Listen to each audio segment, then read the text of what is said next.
Commercial Realty Services।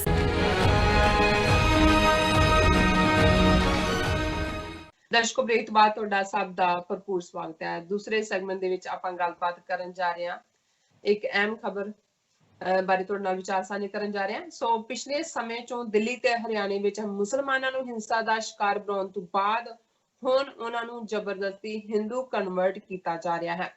ਇਸ ਤੋਂ ਇਲਾਵਾ ਬਾਕੀ ਘੱਟ ਗਿਣਤੀਆਂ ਨੂੰ ਵੀ ਅੱਡ-ਅੱਡ ਤਰੀਕਿਆਂ ਨਾਲ ਤੰਗ ਕੀਤਾ ਜਾ ਰਿਹਾ ਹੈ। ਸੋ ਇਸ ਸੰਬੰਧੀ ਯੂਨਾਈਟਿਡ ਨੇਸ਼ਨਸ ਦੇ ਅੰਡਰ ਸੈਕਟਰੀ ਜਨਰਲ ਨੇ ਵੀ ਇੱਕ ਬਿਆਨ ਦੇ ਕੇ ਭਾਰਤ ਦੀ ਨਿਖੇਧੀ ਕੀਤੀ ਹੈ। ਸੋ ਇਸ ਉੱਪਰ ਆਪਾਂ ਡਾਕਟਰ ਕੋਲੋਂ ਉਹਨਾਂ ਦੇ ਵਿਚਾਰ ਸੁਣਨ ਜਾ ਰਹੇ ਹਾਂ। ਸੋ ਅਸੀਂ ਚਾਹਾਂਗੇ ਕਿ ਤੁਸੀਂ ਸਾਡੇ ਨਾਲ ਇਸੇ ਤਰ੍ਹਾਂ ਹੀ ਜੁੜੇ ਰਹਿਣਾ। ਦੇਖਣ ਸੁਣਨ ਲਈ ਤੁਹਾਡਾ ਸਭ ਦਾ ਬਹੁਤ-ਬਹੁਤ ਸ਼ੁਕਰੀਆ ਜੀ। ਡਾਕਟਰ ਸਾਹਿਬ, ਕੀ ਵਿਚਾਰਾਂ ਨੇ ਤੁਹਾਡੀਆਂ? देखो, पहले सैगमेंट असी डिस्कस किया है कि किवें कोरोना 19 पैंडेमिक नाल लड़न दे नाल थल्ले भारत दी सरकार ने एब्सोल्यूट अथॉरिटी दा मिसयूज पूरे जोर नाल पिछले लगभग 3 महीने तो ही आरंभिया होया। उस दे विच असी देखिया कि किवें जामिया मिलिया इस्लामिया दे प्रोमिनेंट स्टूडेंट्स जिन्हां ने CAA सिटीजनशिप अमेंडमेंट एक्ट के खिलाफ मुहिम विढ़ी, जिन्हां दे विच ईवन एक जिहड़ी है प्रैगनेंट बच्ची जिहड़ी PhD कर रही है उन्होंने भी सुरक्षा एक्ट दे थल्ले सेफ्टी एक्ट और दूसरियां धारावां ला के अंदर बंद किया हुआ है। कोर्टां दे विच भी कोई सुनवाई नहीं है। इसे तरह महाराष्ट्र दे विच दलित वर्ग जिहड़े जिन्हां ने उत्थे जदों कि अपना एक दिन सैलीब्रेट किया और उत्थे आके हिंदू तवियां ने गड़बड़ करनी चाहिए सी और उहदे च भी उन्हां नूं चार्ज किया है। और उहदे च खास तौर ते ईवन डॉक्टर BR अंबेडकर उन्हां दे जिहड़े ग्रैंडसन उन्हां नूं भी फड़िया होया। और इस तरह होर भी बहुत सारे इस वेले दर्जना इस किस्म के केस ने। पंजाब दे विच असीं देखिया कि फेसबुक और दूसरे दे उत्ते कि जी र्यूमर्स फैला रहे ने, उहदे थल्ले फड़िया पत्रकार भुपिंदर सिंह सज्जन हुशियारपुर तो, जिन्हां ने जो निहंग सिंह का वाकया होया पटियाले दे विच उस दे उत्ते उन्होंने अपना परस्पैक्टिव दिता सी ते उन्हां नूं घरों चुक लिया सी उसे शाम नूं। सो एक पासे तां इह पार्ट चल रहा है मुसलमानां दे नाल तां की हो रहा है, क्योंकि बहुत सारियां खबरां ही नहीं ने। और दूजे पासे जे 2-3 करोड़ मजदूर जिहड़े कल तक जिन्हां नूं हिंदू तवी हिंदू कहंदे सी, जदों अपनी फिगर दिंदे ने उदों तां कहंदे ने जी इह इन्ने साडे जिहड़े ने हिंदू ने, ਹੁਣ ਉਹ ਹਿੰਦੂਆਂ ਤੋਂ ਪ੍ਰਵਾਸੀ ਬਣਾ ਦਿੱਤੇ ਗਏ। ਔਰ 2-3 ਕਰੋੜ ਜਿਹੜੇ ਸੋ ਕਾਲਡ ਪ੍ਰਵਾਸੀ ਜਿਹੜੇ ਇਹਨਾਂ ਦੇ ਕੱਲ ਤੱਕ ਹਿੰਦੂ ਸੀ, ਹੁਣ ਉਹਨਾਂ ਨੂੰ ਲੋੜ ਨਹੀਂ ਹੈ ਹਿੰਦੂ ਕਹਿ ਕੇ ਉਹਨਾਂ ਨੂੰ ਵਰਤਣ ਦੀ। ਸੋ ਉਹਨਾਂ ਦੇ ਨਾਲ ਕੀ ਸਲੂਕ ਹੋ ਰਿਹਾ ਔਰ ਕਿਵੇਂ ਸਰਕਾਰ ਆਪਣੀ ਜ਼ਿੰਮੇਵਾਰੀ ਤੋਂ ਭੱਜੀ ਹੋਈ ਹੈ, ਇਹ ਤਾਂ ਸਾਹਮਣੇ ਹੈ ਹੀ ਹੈ। ਪਰ ਕੁਝ ਚੀਜ਼ਾਂ ਜਿਨ੍ਹਾਂ ਬਾਰੇ ਕੋਈ ਖਬਰ ਬਾਹਰ ਨਹੀਂ ਆ ਰਹੀ। ਔਰ ਅੱਜ ਜਦੋਂ ਮੈਂ ਇਹ ਅਖਬਾਰ, ਬੇਸ਼ੱਕ ਇਹ ਵੀ ਇੱਕ ਇੰਡੀਅਨ ਹੀ ਪਬਲਿਕੇਸ਼ਨ ਹੈ ਜਾਂ ਬਾਹਰ ਬੈਠੇ ਕੋਈ पब्लिश कर रहे हैं, तो मैंने नहीं पता है, लेकिन एक खबर बड़ी हैरानी करने देने वाली है कि जिन्हां मुसलमान इलाकों च हरियाणे और दिल्ली दे विच मुसलमानों के खिलाफ ही बड़ी हिंसा की गई। जिवें एक दिलशाद का केस पिछले दिनों हरियाणे च जिसनूं बहुत बुरी तरह मारिया गया किया गया कि किवें हुण जिहड़े उन्हां इलाकों दे विच जबरदस्ती उन्हां मुसलमानां नूं कन्वर्ट किया जा रहा। और इस दे उत्ते जिथे असी OIC जां उन्हां दे मैंबर देशां ने कहा, अज ही डॉक्टर इकदार करामत चीमा उन्हां दी ईमेल मैनूं मिली है और उन्होंने यूनाइटेड नेशंस के अंडर सैकटरी जनरल मिस्टर एडामा डियांग उन्होंने जो भारत च मुसलमानों नाल हो रहा है इस दे उत्ते स्टेटमेंट दी है। उन्होंने डिस्कस करने तो पहला मैं ये खबर जिहड़ी कि इंडिया टूमोरो इस दी पब्लिश्ड है और इहदे च उन्होंने बिल्कुल पिंड दा नाम फैक्ट्स दिते ने। सो मैं बजाय कि अपना इंडिपेंडेंट तबसरा करने दे पहला खबर नूं एज सच सामने रखना चाहुंदा है ताकि अंदाजा होए कि किस लैवल दा चैलेंज अज भारत दे विच मुसलमान फेस कर रहे हैं। और ये खबर दा जिहड़ी है हेडलाइन है, after mob attacks and trade boycott Muslims being forced to convert to Hinduism in Delhi and Haryana villages। ਅਸੀਂ ਦੇਖਿਆ ਕਿ ਮੁਸਲਮਾਨਾਂ ਦੇ ਉੱਤੇ ਹਮਲੇ ਵੀ ਹੋਏ ਔਰ ਫਿਰ ਉਹਨਾਂ ਨੂੰ ਤਬਲੀਗੀ ਜਮਾਤ ਨੂੰ ਆਧਾਰ ਬਣਾ ਕੇ ਹਰ ਮੁਸਲਮਾਨ ਨੂੰ ਕੋਰੋਨਾ ਬੰਬ ਪ੍ਰਚਾਰਿਆ ਗਿਆ। ਔਰ ਫਿਰ ਸਬਜ਼ੀ ਫਰੋਸ਼ ਔਰ ਰੇੜੀ ਜਾਂ ਠੇਲਾ ਜਾਂ ਆਮ ਕਿਰਤ ਕਰਨ ਵਾਲਿਆਂ ਦਾ ਵੀ ਬਾਈਕਾਟ ਦੀ ਲਾਈਨ ਦਿੱਤੀ ਗਈ। ਔਰ ਹੁਣ ਜਿਹੜਾ ਉਹਨਾਂ ਨੂੰ ਕਨਵਰਟ ਕੀਤਾ ਜਾ ਰਿਹਾ। ਇਹ 14 ਮਈ ਦੀ ਡੇਟਲਾਈਨ ਨਾਲ ਦਿੱਲੀ ਦੀ ਖਬਰ ਹੈ ਔਰ ਉਹਦੇ ਵਿੱਚ ਉਹਨਾਂ ਨੇ ਕਿਹਾ ਕਿ after A hate campaign launched by print, electronic and digital media against Muslims in the wake of coronavirus spread that resulted in mob attacks on Muslims and their trade boycott, Muslims are now being forced to convert to Hinduism in several villages of Haryana, as also in villages of Bhawana area of Delhi, bordering Haryana's Sonipat district. So Bhawana Delhi ਦੇ ਵਿੱਚ ਹੈ ਔਰ ਇਹ ਬਿਲਕੁਲ border ਤੇ ਹੈ ਕਿਉਂਕਿ ਸੋਨੀਪਤ ਜ਼ਿਲ੍ਹੇ ਦੀ ਹੱਦ ਜਿਹੜੀ ਹੈ ਉਹ ਦਿੱਲੀ ਨਾਲ ਲੱਗਦੀ ਹੈ ਔਰ ਇਹਦੇ ਚ ਉਹਨਾਂ ਨੇ ਬਿਲਕੁਲ ਡੀਟੇਲ ਦਿੱਤੀ ਹੈ ਕਿਸੇ ਇਕੱਲੇ ਕਾਰੇ ਨਾਲ ਨਹੀਂ ਪੂਰੇ ਦੇ ਪੂਰੇ ਪਿੰਡਾਂ 'ਚ ਹੋ ਰਿਹਾ ਹੈ। The latest example of forced conversion has come from Haryavali village in Bhawana area where all the 12 Muslim families with about 60 members were forcibly converted to Hinduism on May 6th. Just 10 ਦਿਨ ਪਹਿਲਾਂ ਪਿੰਡ ਦੇ 12 ਮੁਸਲਮਾਨ ਪਰਿਵਾਰ ਜਿਨ੍ਹਾਂ ਦੇ ਕੁੱਲ member 60 ਨੇ ਉਹਨਾਂ ਨੂੰ ਜ਼ਬਰਦਸਤੀ ਜਿਹੜਾ ਉਹ ਹਿੰਦੂ ਕਨਵਰਟ ਕੀਤਾ ਗਿਆ। ਇਹ ਉਹੀ ਪਿੰਡ ਹੈ, this is the same village where Muslim youth Dilshad, who is also known as Mehboob, was beaten mercilessly by youth from all the Hindu communities on April 5th after he had returned from Tablighi Jamaat mission in Bhopal। ਕਿ ਉਹੀ ਦਿਲਸ਼ਾਦ ਹੈ ਜਿਹਨੂੰ ਬਹੁਤ ਬੁਰੀ ਤਰ੍ਹਾਂ ਮਾਰਿਆ ਗਿਆ ਸੀ ਜਦੋਂ ਕਿ ਉਹ ਭੋਪਾਲ ਦੇ ਸਮਾਗਮ ਚੋਂ ਤਬਲੀਗੀ ਜਮਾਤ ਦੇ ਵਾਪਸ ਮੁੜਿਆ ਸੀ। The accused who prepared a video of the assault and circulated in social media are now forcing Dilshad to withdraw the police case. A case against accused have been filed by Dilshad through his advocate Siddiqui. Siddiqui says after severely beating Dilshad, the villagers are now trying to convert them to Hinduism. This is very serious as it is violation of fundamental rights of citizens. ਹੁਣ ਗੱਲ ਇੱਥੇ ਹੀ ਨਹੀਂ ਮੁੱਕੀ, ਫਿਰ ਉਹਨਾਂ ਦੀ ਪਿੰਡ ਦੇ ਇੱਕ ਬੰਦੇ ਨੇ ਐਨੋਨਿਮਿਟੀ ਕਿ ਮੇਰਾ ਨਾਂ ਨਾ ਲੈਣਾ, ਉਹਨਾਂ ਨੇ ਕਹਿਣਾ, ਉਹਨੇ ਕਿਹਾ ਕਿ ਬਈ 5 elders of Muslim families were forcibly taken to village temple where they were subjected to shuddhikaran by making them drink water with drops of gau mutra, cow urine in presence of entire village। ਕਿ ਜਿਹੜੇ 60 ਬੰਦੇ ਪਰਿਵਾਰ ਦੇ ਕੁੱਲ ਸਾਰੇ ਹਿੰਦੂ ਬਣਾਏ ਨੇ ਉਹਨਾਂ ਦੇ 6 ਬਜ਼ੁਰਗਾਂ ਨੂੰ ਜਿਹੜਾ ਉਹ ਲੈ ਗਏ ਜਿਹੜਾ 5 ਮੰਦਰ ਚ ਉਹਨਾਂ ਨੂੰ ਗਊ ਮੂਤਰ ਰਲਿਆ ਪਾਣੀ ਪਿਆਇਆ ਔਰ ਉਹਨਾਂ ਨੂੰ ਕਿਹਾ ਜੀ ਹੁਣ ਤੁਹਾਨੂੰ ਅਸੀਂ ਪਿਉਰੀਫਾਈ ਕਰ ਦਿੱਤਾ ਹੈ, ਸ਼ੁੱਧੀਕਰਨ, ਹੁਣ ਤੁਸੀਂ ਹਿੰਦੂ ਹੋ। ਫਿਰ after these rituals in the temple, Muslim elders were told that they and their family members were Hindus from now onwards and would not practice Islam like performing namaz or salat, observing fast or burying their dead. We were told that we will now cremate or burn the bodies the way Hindus do in a village. उन्होंने कहा जी हुण तुसीं हिंदू हो, नमाज नहीं पढ़ोगे, रोजा नहीं रखोगे, इवन अपने ਜਿਹੜੇ ਮਰੇ ਨੇ ਉਹਨਾਂ ਨੂੰ ਦਫਨਾਓਗੇ ਨਹੀਂ, ਉਹਨਾਂ ਨੂੰ ਹਿੰਦੂਆਂ ਵਾਂਗ ਸਾੜੋਗੇ। ਔਰ ਕੱਲੀ ਗੱਲ ਇਹ ਨਹੀਂ ਹੈ, ਉਹਨਾਂ ਨੇ ਕਿਹਾ the villagers alleged that Hindus had asked the village Muslim graveyard into a gaushala. The Muslim used to bury their dead in graveyard, which is 1 killa or 5 bighas in area, a big property worth several crores of rupees।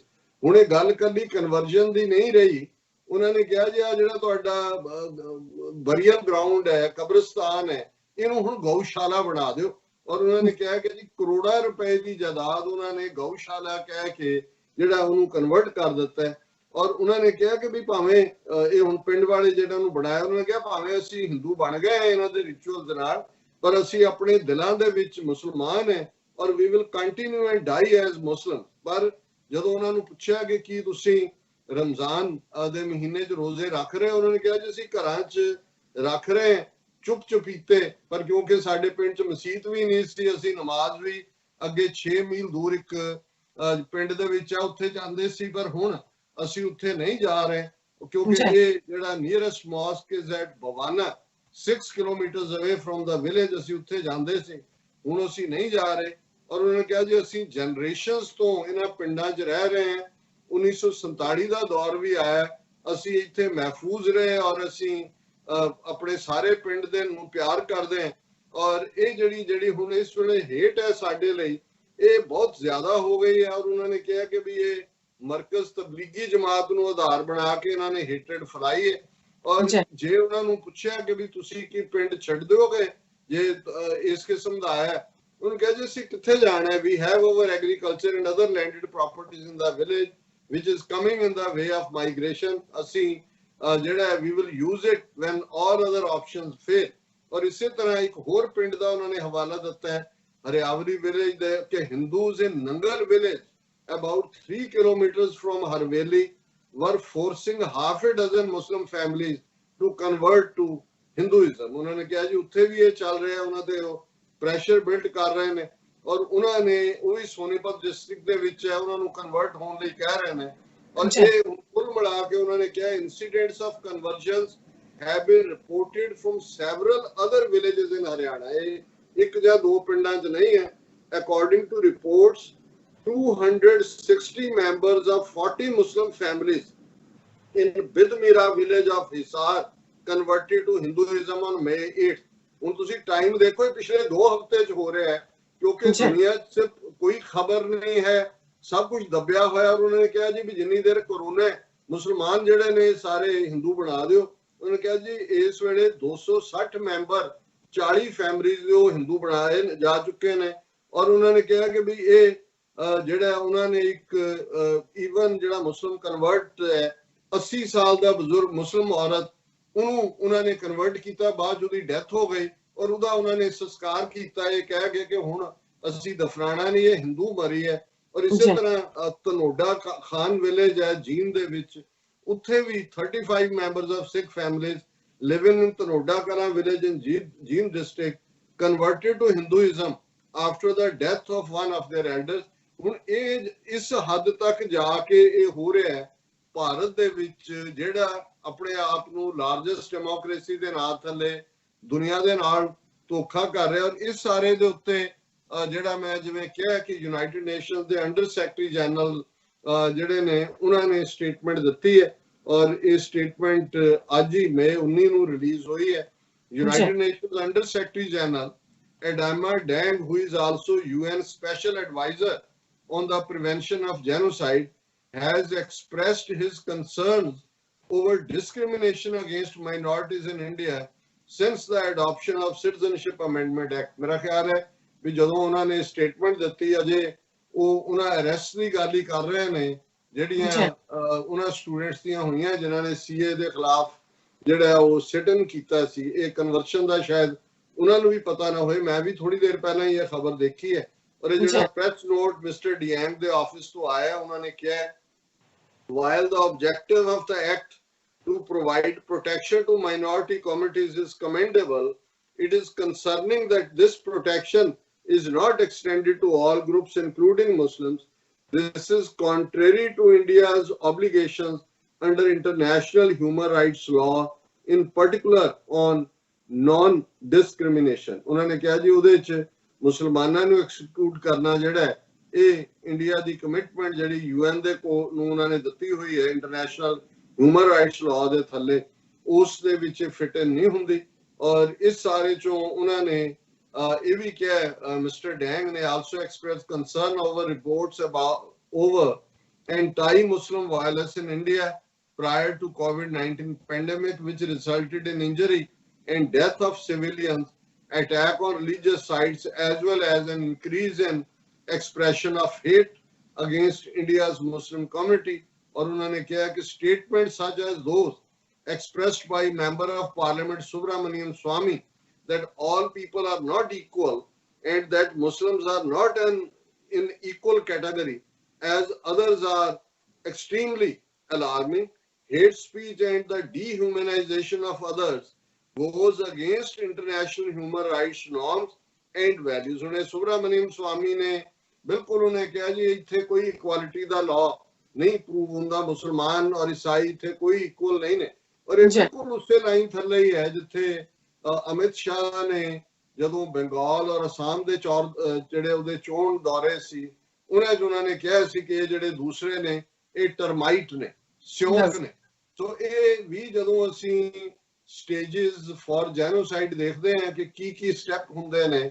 ਸੋ ਉਹਦੇ 'ਚ ਇਹ ਹੁੰਦਾ ਵੀ ਜਿਹਨੂੰ ਤੁਸੀਂ ਮਾਰਨਾ ਉਸ ਦੇ ਬਾਰੇ ਇੰਨੀ ਕਿ ਨਫ਼ਰਤ ਔਰ ਇਹ ਸਾਬਤ ਕਰ ਦਿਓ ਕਿ ਉਹ ਇਨਸਾਨ ਹੀ ਨਹੀਂ, ਉਹ ਜਾਨਵਰ ਨੇ, ਬਿਲੋ ਹਿਊਮਨ ਨੇ, ਉਹ ਦੁਸ਼ਮਣ ਨੇ, ਉਹ ਤੁਹਾਡੀਆਂ ਸਾਰੀਆਂ ਜਿਹੜੀਆਂ ਬਿਮਾਰੀਆਂ ਨੇ ਉਹਨਾਂ ਦਾ ਕਾਰਨ ਉਹੀ ਨੇ। ਔਰ ਫਿਰ ਉਹਨਾਂ ਦੇ ਲਈ ਜਿਹੜਾ ਕਿਸੇ ਦੇ ਮਨ ਦੇ ਵਿੱਚ ਕੋਈ ਹਮਦਰਦੀ ਨਹੀਂ ਆਏਗੀ। ਔਰ ਇਸ ਸਾਰੇ ਦੇ ਥੱਲੇ ਉਹਨਾਂ ਨੇ ਜਿਵੇਂ UN ਅੰਡਰ ਸੈਕਟਰੀ ਜਨਰਲ ਨੇ ਕਿਹਾ ਕਿ ਉਹਨਾਂ ਨੇ ਕਿਹਾ ਕਿ he will continue to follow developments and expressed his readiness to support initiatives to counter and address hate speech। ਉਹਨਾਂ ਨੇ ਕਿਹਾ ਕਿ ਵੀ ਮੈਂ ਇਹਨਾਂ ਦੇ ਉੱਤੇ ਮੋਨੀਟਰ ਕਰਾਂਗਾ ਤਾਂ ਕਿ ਜਿਹੜੀ ਹੇਟ ਸਪੀਚ ਲਗਾਤਾਰ ਚੱਲ ਰਹੀ ਹੈ ਇਸ ਦੇ ਉੱਤੇ ਰੁਕਾਵਟ ਪਾਈ ਜਾਏ। ਔਰ ਉਹਨਾਂ ਦੀ ਸਟੇਟਮੈਂਟ ਤੋਂ ਬਾਅਦ ਯੂਨਾਈਟਿਡ ਨੇਸ਼ਨਸ ਦੀ ਗਲੋਬਲ ਸਟੀਅਰਿੰਗ ਕਮੇਟੀ ਦੇ ਨੇ ਜਿਹੜਾ ਇਸ ਨੂੰ ਵੈਲਕਮ ਕੀਤਾ। ਔਰ ਡਾਕਟਰ ਇਕਦਾਰ ਕਰਾਮਤ ਚੀਮਾ ਜਿਹੜੇ ਮੈਂਬਰ ਨੇ UN ਗਲੋਬਲ ਸਟੀਅਰਿੰਗ ਕਮੇਟੀ ਦੇ, ਉਹਨਾਂ ਨੇ ਕਿਹਾ ਕਿ government of India ruled by ਬਿਪਰਵਾਦੀ Bharatiya Janata Party has passed a controversial Citizenship Amendment Act. The hastily passed controversial law violates Article 14 and 15 of Indian Constitution, as Article 14 guarantees equal protection for all and Article 15 prevents discrimination based on religion। कि ये दोनों ही भारत जेड़ा violet कर रहा है। सो असी mister Adama डियांग उन्हां दा भी शुक्रिया अदा करदे और डॉक्टर इकदार करामत चीमा ਜਿਹੜੇ ਕਿ ਵਕਤਨ ਬਾ ਵਕਤਨ ਜਿੱਥੇ ਉਹ ਇੱਕ ਇਨਸਾਨੀ ਦਰਦ ਔਰ ਪਿਆਰ ਨਾਲ ਭਰਿਆ ਹੋਇਆ ਉਹਨਾਂ ਦਾ ਦਿਲ ਹੈ, ਸਿੱਖਾਂ ਦੇ ਲਈ ਉਹ ਬਹੁਤ ਹਮਦਰਦੀ ਪਿਆਰ ਰੱਖਦੇ ਨੇ। ਔਰ ਉਹਨਾਂ ਨੇ ਹੀ ਇਸ ਗੱਲ ਨੂੰ ਯਕੀਨੀ ਬਣਾਇਆ ਕਿ ਸਾਡੇ ਗੁਰੂ ਗ੍ਰੰਥ ਸਾਹਿਬ ਦੇ 3 ਜਿਹੜੇ ਫਰਮਾਨ ਨੇ, ਤੁਕਾਂ ਨੇ, ਉਹ ਉਹਨਾਂ ਦੇ ਚਾਰਟਰ ਦਾ UN ਚਾਰਟਰ ਜਿਹੜਾ ਰਿਲੀਜੀਅਸ ਰਾਈਟਸ ਦਾ ਉਹਦਾ ਹਿੱਸਾ ਬਣੇ ਨੇ। ਔਰ ਹੁਣ ਵੀ ਅਫਗਾਨ ਸਿੱਖਾਂ ਦੇ ਮਾਮਲੇ 'ਚ ਉਹ ਹਿਊਮਨ ਰਾਈਟ ਕਾਉਂਸਲ ਦੇ ਨਾਲ ਉਹਨਾਂ ਨੇ ਰਾਬਤਾ ਬਣਾਇਆ ਹੋਇਆ। ਔਰ ਈਵਨ ਭਾਰਤ ਦੀਆਂ ਘੱਟ ਗਿਣਤੀਆਂ ਜਿਨ੍ਹਾਂ 'ਚ ਮੁਸਲਮਾਨ, ਈਸਾਈ, ਦਲਿਤ ਨੇ, ਉਹਨਾਂ ਦੇ ਹੱਕ 'ਚ ਵੀ ਉਹ ਆਵਾਜ਼ ਉਠਾਉਂਦੇ ਨੇ। ਔਰ UN under secretary general mister Adama Dieng ਜਿਨ੍ਹਾਂ ਨੂੰ ਮਿਲਣ ਦਾ ਵੀ ਮੈਨੂੰ ਮੌਕਾ ਵਾਸ਼ਿੰਗਟਨ DC 'ਚ ਮਿਲਿਆ ਜਦੋਂ ਕਿ ਉਹ US ਸਿੱਖ ਕਾਂਗਰੈਸ਼ਨਲ ਕਾਕਸ ਦੇ ਵੱਲੋਂ ਰੱਖੀ ਗਈ ਇੱਕ ਬਰੀਫਿੰਗ ਦੇ ਵਿੱਚ ਆਏ।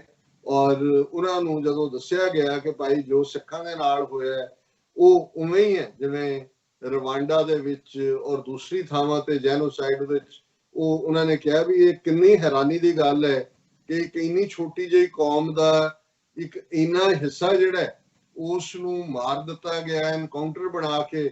ਔਰ ਯੂਨਾਈਟਿਡ ਨੇਸ਼ਨਸ ਤੱਕ ਇਸ ਗੱਲ ਦੀ ਖਬਰ ਨਹੀਂ ਹੈ।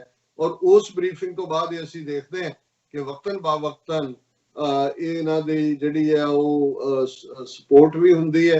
ਅਫਗਾਨ ਸਿੱਖਾਂ ਦੇ ਮਾਮਲੇ 'ਚ ਵੀ ਇਹਨਾਂ ਦੀ ਸਟੇਟਮੈਂਟ ਆਈ ਔਰ ਖਾਲਸਾ ਸਾਜਨਾ ਦਿਵਸ ਦੇ ਮੌਕੇ ਦੇ ਉੱਤੇ ਵੀ ਉਹਨਾਂ ਨੇ ਸਿੱਖ ਕੌਮ ਦੇ ਨਾਂ ਖਾਸ ਸੁਨੇਹਾ ਦਿੱਤਾ। ਸੋ ਇਸ ਗੱਲ ਦਾ ਧਿਆਨ ਰਹੇ ਕਿ ਜੋ ਕੁਛ ਅੱਜ ਭਾਰਤ ਦੇ 200 ਮਿਲੀਅਨ ਮੁਸਲਮਾਨਾਂ ਨਾਲ ਵਾਪਰ ਰਿਹਾ, ਕਨਵਰਸ਼ਨਸ ਕਿਵੇਂ ਇਸ ਪੈਂਡੇਮਿਕ ਦੀ ਆੜ 'ਚ ਹੋ ਰਹੀ ਹੈ ਔਰ ਖਬਰਾਂ ਹੀ ਨਹੀਂ ਨੇ ਕਿਤੇ ਸਿੱਖਾਂ ਦੇ ਨਾਲ ਵੀ। ਜੇ ਮਨਜਿੰਦਰ ਸਰਸੇ ਵਰਗੇ ਟੁਚੇ ਰਾਹੀਂ ਗੁਰਦੁਆਰੇ ਸਾਂਭਣ ਦੀ ਲਾਈਨ ਜਿਹੜੀ ਹੈ ਕਿ ਜੀ ਸਰਕਾਰ ਦੇ ਹਵਾਲੇ ਕਰ ਦਿਓ ਦਿੱਤੀ ਗਈ, ਉਹ ਐਵੇਂ ਨਹੀਂ ਦਿੱਤੀ ਗਈ। ਇਹ ਵੱਖਰੀ ਗੱਲ ਹੈ ਕਿ ਹੁਣ ਜਦੋਂ ਇਹ ਸਾਹਮਣੇ ਆਇਆ ਕਿ ਜਿਵੇਂ ਸਿੱਖਾਂ ਨੇ ਇੱਕਦਮ ਇਸ ਦੇ ਉੱਤੇ, ਜਿਵੇਂ ਮੈਂ ਕੱਲ ਕਿਹਾ ਸੀ ਕਿ ਇੱਕ ਪੈਰ ਦੀ ਜੁੱਤੀ ਨਹੀਂ ਦੋਵੇਂ ਛੱਤਰ ਲਾ ਲਏ ਤੇ BJP ਨੇ ਹੈਂਡ ਵਾਸ਼ ਕਰ ਲਿਆ। ਉਹਨਾਂ ਨੇ ਕਿਹਾ ਜੀ ਬਿਲਕੁਲ ਅਸੀਂ ਕਦੇ ਨਹੀਂ ਕਿਹਾ ਕਿ ਗੁਰਦੁਆਰੇ ਜਾਂ ਮੰਦਿਰ ਜਾਂ ਦੂਜੇ ਇਹ ਕਰਨ, ਮੋਦੀ ਜੀ ਨੇ ਐਸਾ ਕभी नहीं कहा, हमारी ये नीति नहीं है। ਸੋ ਉਹਨੂੰ ਜਿਹੜਾ ਆਪਣਾ ਉਹਨਾਂ ਨੇ ਦਲਾਲ ਹੈ ਜਿਹੜਾ ਭੜੂਆ ਇਹਨਾਂ ਦਾ, ਉਹਨੂੰ ਉਹਨਾਂ ਨੇ ਹੁਣ ਛੱਡ ਦਿੱਤਾ ਕੱਲਾ। ਉਹ ਵੀ ਕਹਿੰਦਾ ਨਹੀਂ ਮੇਰਾ ਟਵਿੱਟਰ ਤੇ ਗਲਤ ਹੋ ਗਿਆ, ਇੱਧਰ ਚਲਾ ਗਿਆ, ਮੈਂ ਇਹ ਨਹੀਂ ਕਿਹਾ, ਉਹ ਨਹੀਂ ਕਿਹਾ। ਸੋ ਮਤਲਬ ਇਹ ਹੈ ਕਿ ਉਹ ਪਾਣੀ ਟੈਸਟ ਕਰ ਰਹੇ ਨੇ। ਔਰ ਕਦੇ ਵੀ ਜੇ ਅੱਜ ਇਸ ਕਿਸਮ ਦੀਆਂ ਪਾਵਰਸ ਵਰਤ ਕੇ ਸਟੇਟਾਂ ਦੇ ਰਾਈਟ ਉਹਨਾਂ ਨੇ ਯੂਸਰਪ ਕਰ ਲਏ ਨੇ, ਮੁਸਲਮਾਨਾਂ ਦੇ ਜਿਹੜੇ ਨੇ ਉਹ ਜ਼ਬਰਦਸਤੀ ਕਨਵਰਸ਼ਨ ਹੋ ਰਹੀ ਹੈ। ਕੱਲ ਨੂੰ ਇਹ ਕਹਿਣਗੇ ਜੀ ਠੀਕ ਹੈ ਸਟੇਟ ਐਕਸਚੈਕਰ ਤੇ ਬਹੁਤ ਭਾਰ ਹੈ ਔਰ ਸਾਡੇ ਕੋਲ ਜਿਹੜੇ ਨੇ ਮੰਦਿਰ ਤਾਂ ਪਹਿਲਾਂ ਹੀ ਉਹਨਾਂ ਕੋਲ ਨੇ, ਉਹਨਾਂ ਦੀ ਅੱਖ ਜਿਹੜੀ ਹੈ ਗੁਰਦੁਆਰੇ ਔਰ ਮਸੀਤਾਂ ਦੀ, ਔਰ ਜਿਹੜੇ ਕ੍ਰਿਸਚੀਅਨ ਉਹਨਾਂ ਦੇ ਸਕੂਲ ਨੇ, ਉਹਨਾਂ ਦੀਆਂ ਜਾਇਦਾਦਾਂ ਨੇ, ਕਿਉਂਕਿ ਕ੍ਰਿਸਚੀਅਨਿਟੀ ਦਾ ਬਹੁਤ ਵੱਡਾ ਨੈਟਵਰਕ ਹੈ ਉੱਥੇ ਉਹਨਾਂ ਦਾ ਜਿਹੜਾ ਸਕੂਲਿੰਗ ਦਾ। ਸੋ ਉੱਥੇ ਇੱਕ ਆਰਡਰ ਉਹਨਾਂ ਨੂੰ ਕੱਢਣ ਦੀ ਲੋੜ ਹੈ, ਆਲਰੇਡੀ ਉਹਨਾਂ ਨੇ ਭਾਫ ਕੱਢ ਦਿੱਤੀ ਹੈ। ਉਹ ਭਾਵੇਂ ਉਹਨੇ ਹੀ ਜੰਪਡ ਦਾ ਗਨ ਮਨਜਿੰਦਰ ਸਿਰਸਾ, ਪਰ ਜ਼ਾਹਰ ਹੈ ਕਿ ਉਹਨਾਂ ਨੇ ਪ੍ਰਭਾਵ ਦਿੱਤਾ ਹੈ ਕਿ ਵੀ ਜੇ ਗਵਰਨਮੈਂਟ ਚਾਹੇ ਤਾਂ ਇੱਕ ਆਰਡੀਨੈਂਸ ਕਰ ਸਕਦੀ ਹੈ ਕਿ ਜੀ ਇਹ ਦੇਸ਼ ਵਾਸੀਆਂ ਦੇ ਭਲੇ ਦੇ ਲਈ ਔਰ ਦੇਸ਼ ਦੇ ਹਿੱਤ 'ਚ ਹੈ ਕਿ ਇਹ ਜਿਹੜੀਆਂ ਜਾਇਦਾਦਾਂ ਨੇ ਇਹਨਾਂ ਨੂੰ ਐਕਵਾਇਰ ਕੀਤਾ ਜਾਏ ਔਰ ਇਹ ਪੈਸਾ ਲੋਕਾਂ ਦੇ ਲਈ ਲਾਇਆ ਜਾਏ, ਤੇ ਉਹਦਾ ਰਾਹ ਉਹਨਾਂ ਨੇ ਪੱਧਰਾ ਕਰ ਲਿਆ ਹੋਇਆ ਹੈ। ਸੋ ਸਿੱਖ ਇਹ ਨਾ ਸਮਝਣ ਕਿ ਜੀ ਇਹ ਸਾਡੇ ਨਾਲ ਨਹੀਂ ਹੋਇਆ ਔਰ ਅਸੀਂ ਇਹ ਕਰ ਦਿਆਂਗੇ ਜਾਂ ਉਹ ਕਰ ਦਿਆਂਗੇ, ਇਵੇਂ ਨਹੀਂ ਹੁੰਦਾ।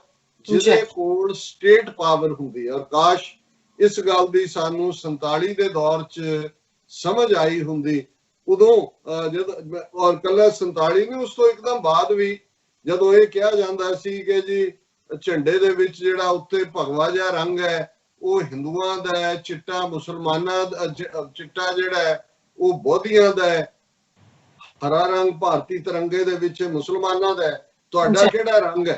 ਤੇ ਸਾਡੇ ਉਹ ਜਿਹੜੇ ਜਾਲ ਕਿਸਮ ਦੇ ਲੋਕ ਅੱਗੋਂ ਕਹਿੰਦੇ ਸੀ ਨਹੀਂ ਜੀ ਇਹ ਝੰਡੇ ਦੇ ਵਿੱਚ ਜਿਹੜਾ ਡੰਡਾ ਹੈ ਉਹ ਸਾਡਾ। ਉਹ ਜਦੋਂ ਡੰਡਾ ਫਿਰ ਉਹਨਾਂ ਨੇ ਸਾਨੂੰ ਹੀ ਫੇਰਿਆ, ਉਦੋਂ ਸਮਝ ਆਈ ਕਿ ਡੰਡਾ ਉਹਦੇ ਕੋਲ ਹੀ ਹੁੰਦਾ ਹੈ ਜਿਹਦੇ ਕੋਲ ਪੋਲੀਟੀਕਲ ਪਾਵਰ ਹੁੰਦੀ ਹੈ, ਜਿਹਦੇ ਕੋਲ ਸਿਆਸੀ ਤਾਕਤ ਹੁੰਦੀ ਹੈ, ਡੰਡਾ ਉਹਦੇ ਕੋਲ ਹੀ ਹੁੰਦਾ ਹੈ।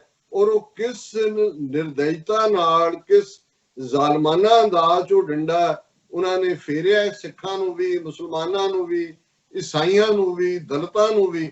ਔਰ ਅੱਜ ਉਹੀ ਡੰਡਾ ਕਿਵੇਂ ਉਹੀ ਯੂਪੀ ਬਿਹਾਰ ਦੇ ਲੋਕ ਜਿਹਨਾਂ ਨੂੰ ਹਿੰਦੂਤਵੀ ਏਜੰਡੇ ਦੇ ਥੱਲੇ ਦੋ ਵਾਰ ਜਿਹੜਾ ਜਿਨ੍ਹਾਂ ਤੋਂ ਵੋਟਾਂ ਪਵਾਈਆਂ ਮੋਦੀ ਦੇ ਲਈ, ਅੱਜ ਉਹ ਹਿੰਦੂ ਨਹੀਂ ਰਹੇ, ਉਹ ਪ੍ਰਵਾਸੀ ਮਜ਼ਦੂਰ ਬਣ ਗਏ ਨੇ, ਕਿਉਂਕਿ ਜਿਨ੍ਹਾਂ ਦੇ ਹੱਥ 'ਚ ਬ੍ਰਾਹਮਣਵਾਦੀਆਂ ਦੇ, ਜਿਨ੍ਹਾਂ ਦੀ ਗਿਣਤੀ 3.5% ਤੋਂ ਜ਼ਿਆਦਾ ਨਹੀਂ ਹੈ, ਤਾਕਤ ਹੈ, ਉਹਨਾਂ ਨੂੰ ਪਤਾ ਹੈ ਕਿ ਕਦੋਂ ਕਿਹਨੂੰ ਕਿੱਥੇ ਡੰਡਾ ਫੇਰਨਾ ਹੈ।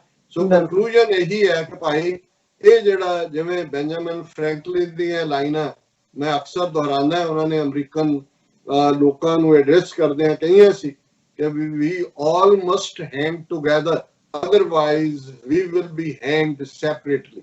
ਇਹ ਅੰਗਰੇਜ਼ੀ ਦੇ ਲਫ਼ਜ਼ ਜਿਹਨਾਂ ਦੇ ਬਿਲਕੁਲ ਆਪੋਜ਼ਿਟ ਮੀਨਿੰਗ ਹੈ ਹੈਂਗ ਟੂਗੇਦਰ, ਇਕੱਠੇ ਹੋਣਾ, ਕਿ ਜੇ ਅਸੀਂ ਇਕੱਠੇ ਨਾ ਹੋਏ ਤੇ ਫਿਰ ਕੱਲੇ ਫਾਂਸੀ ਦੇ ਤਖਤਿਆਂ ਤੇ ਲਟਕਾਂਗੇ, ਕੁੱਟ ਖਾਵਾਂਗੇ, ਪਰਸੀਕਿਊਟ ਹੋਵਾਂਗੇ। ਸੋ ਇਹ ਜਿਹੜਾ ਜੋ ਕੁਝ ਖਬਰ ਇਸ ਕਨਵਰਸ਼ਨ ਦੇ ਹਵਾਲੇ ਨਾਲ ਆ ਰਹੀ ਹੈ ਆਈ ਹੈ, ਇਹ ਦੱਸ ਰਿਹਾ ਹੈ ਵੀ ਇਹ ਤਾਂ ਉਹ ਹੈ ਕਿਉਂਕਿ ਦਿੱਲੀ ਦੇ ਨੇੜੇ ਹਰਿਆਣੇ ਜਾਂ ਇਸ ਅਖਬਾਰ ਦੇ ਕਿਸੇ ਪੱਤਰਕਾਰ ਦੀ ਨਜ਼ਰ ਪੈ ਗਈ, ਜਾਂ ਹੋ ਸਕਦਾ ਹੈ ਜਿਹੜਾ ਵਕੀਲ ਦਿਲਸ਼ਾਦ ਹੈ ਉਹਨੇ ਖਬਰ ਕੱਢ ਦਿੱਤੀ। ਤੁਸੀਂ ਅੰਦਾਜ਼ਾ ਲਾਓ ਕਿ ਇੰਟੀਰੀਅਰ ਯੂਪੀ ਬਿਹਾਰ ਦਾ ਜਿੱਥੇ ਬਿਲਕੁਲ ਯੋਗੀ ਵਰਗਾ ਗੁੰਡਾ ਬੈਠਾ ਹੈ, ਜਿਹਨੇ ਈਵਨ ਪ੍ਰਿਯੰਕਾ ਜਾਂ ਦੂਜੇ ਜਿਨ੍ਹਾਂ ਨੇ ਚਾਹਿਆ ਜੀ ਅਸੀਂ 500 ਬੱਸਾਂ ਭੇਜਾਂਗੇ, ਦੂਜਾ ਉਹ ਨਹੀਂ ਵੜਨ ਦਿੱਤੀਆਂ ਹੈ, ਤੇ ਉੱਥੇ ਅੰਦਰ ਕੀ ਚੱਲ ਰਿਹਾ ਹੈ ਇਹਦੀ ਕੰਨੋ ਕੰਨ ਖਬਰ ਵੀ ਨਹੀਂ ਹੋਏਗੀ। ਔਰ ਜਦੋਂ ਤੱਕ ਇਹ ਸਾਰਾ ਕੁਝ ਖੁੱਲੇਗਾ ਵੀ, ਜਿਸ ਦੀ ਮੈਨੂੰ ਸੰਭਾਵਨਾ ਨਹੀਂ ਭਾਰਤ ਦੇ ਕੰਟੈਕਸਟ ਨਜ਼ਰ ਆਉਂਦੀ, ਉਦੋਂ ਤੱਕ ਬਹੁਤ ਸਾਰੇ ਇੰਨੇ ਡਰ ਚੁੱਕੇ ਹੋਣਗੇ ਕਿ ਉਹ ਇਹੀ ਕਹਿਣਗੇ ਜੀ ਅਸੀਂ ਆਪਣੀ ਮਰਜ਼ੀ ਨਾਲ ਹੀ ਹਿੰਦੂ ਬਣੇ ਹੈ। ਇਹ ਹੁੰਦੀ ਹੈ ਡੰਡੇ ਦੀ ਤਾਕਤ, ਔਰ ਝੰਡਾ ਔਰ ਡੰਡਾ ਉਹਨਾਂ ਦਾ ਹੀ ਹੁੰਦਾ ਹੈ ਜਿਨ੍ਹਾਂ ਦੀ ਪੋਲੀਟੀਕਲ ਪਾਵਰ ਹੁੰਦੀ ਹੈ। ਜੀ ਡਾਕਟਰ ਸਾਹਿਬ ਤੁਹਾਡਾ ਬਹੁਤ ਬਹੁਤ ਸ਼ੁਕਰੀਆ। ਇੱਥੇ ਲੈਣੇ ਆ ਬ੍ਰੇਕ। ਵਿਊਅਰਸ ਤੁਸੀਂ ਕਿਤੇ ਨਹੀਂ ਜਾਣਾ, ਮਿਲਦੇ ਆ ਆਫਟਰ ਦਿਸ ਸ਼ਾਰਟ ਬ੍ਰੇਕ।